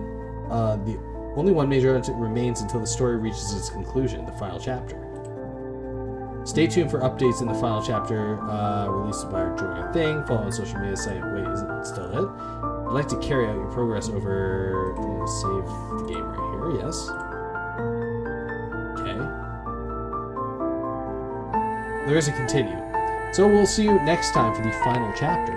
Thanks for watching. Thanks for hanging out. We'll catch you in the next one. And well, we made a new witch, and we welcomed her to the Dead Moms Club. That's like 3 people we've got to do that. That's great. Bye.